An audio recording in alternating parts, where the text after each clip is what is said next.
Assalamualaikum warahmatullahi wabarakatuh. Alhamdulillah wassalatu wassalamu ala Rasulillah wa ala alihi wa sahbihi wa man walah, amma ba'd. Para pemirsa yang dirahmati Allah Subhanahu wa taala. Alhamdulillah kita pada hari ini sudah masuk di dalam bulan Rajab. Yang mana di dalam bulan Rajab terdapat peristiwa penting yang patut untuk terus diperingati, yaitu adalah peristiwa Isra Mi'raj. Allah Subhanahu wa taala berfirman, Bismillahirrahmanirrahim. Subhanalladzi asra bi'abdihi lailam minal masjidil harami ilal masjidil aqsal ladzi barakna haulahu linuriyahu min ayatina innahu huwas sami'ul basir. Ayat tersebut terdapat kandungan yang menjelaskan bahwasanya Nabi Muhammad SAW diisrokan dan dimi'rajkan oleh Allah Subhanahu wa taala. Perjalanan Isra Mi'raj adalah perjalanan Nabi Muhammad SAW dari Masjidil Haram ke Masjidil Aqsa. Kemudian Nabi Muhammad dimi'rajkan ke Sidratul Muntaha. Peristiwa Isra dan Mi'raj dalam perjalanannya Nabi Muhammad SAW diperlihatkan Allah Subhanahu wa taala beberapa peristiwa yang bisa diambil ibrah oleh umatnya.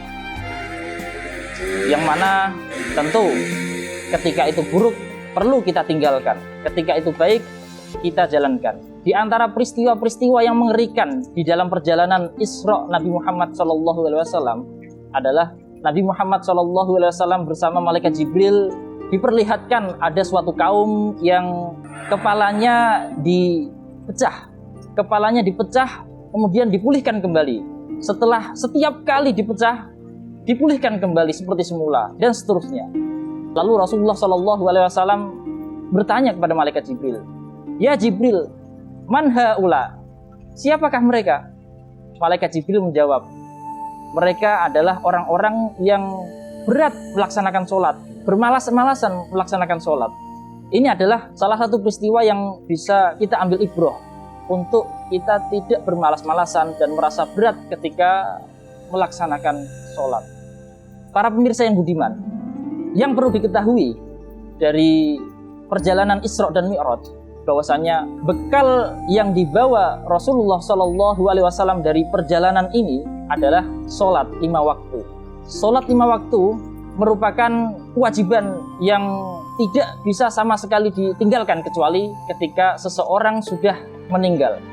Satu-satunya ibadah yang disyariatkan, yang diwajibkan untuk umatnya Nabi Muhammad, begitu juga Nabi Muhammad yang tanpa perantara adalah sholat. Nabi Muhammad mendapatkan perintah sholat langsung dari Allah Subhanahu wa taala. Berbeda dengan ibadah-ibadah lainnya yang disyariatkan seperti hanya puasa, zakat, haji, dan ibadah-ibadah sunnah yang lainnya. Sholat ini merupakan tiangnya agama. Sholat ini merupakan pokoknya ibadah. Bahwasanya di dalam sabda Nabi Muhammad SAW, Nabi berkata, telah dijadikan sesuatu yang dapat menyenangkan hatiku ada dalam mengerjakan sholat.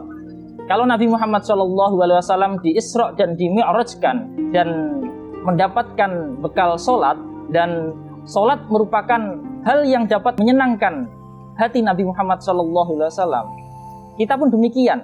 Hendaknya kita menjadikan sholat itu adalah hal yang dapat menyenangkan hati kita semuanya.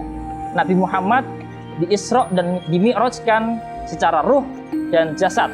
Kita bisa Mi'raj secara ruh, yaitu kita sehari 5 kali dalam mengerjakan sholat 5 waktu.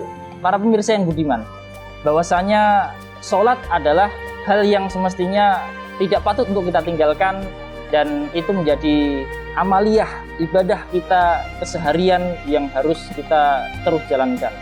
Semoga dengan kita melaksanakan sholat 5 waktu, kita betul-betul bisa menjadikan seperti apa yang dijadikan Rasulullah SAW di dalam sholat, yaitu Rasulullah menjadikan sholat sebagai penyenang hatinya. Begitu juga kita.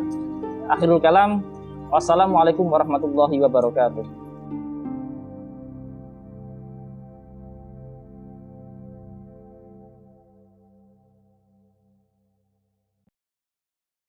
Kalamku, kajian Islam Qudsiah. Jangan lupa ya, subscribe, like, dan komen.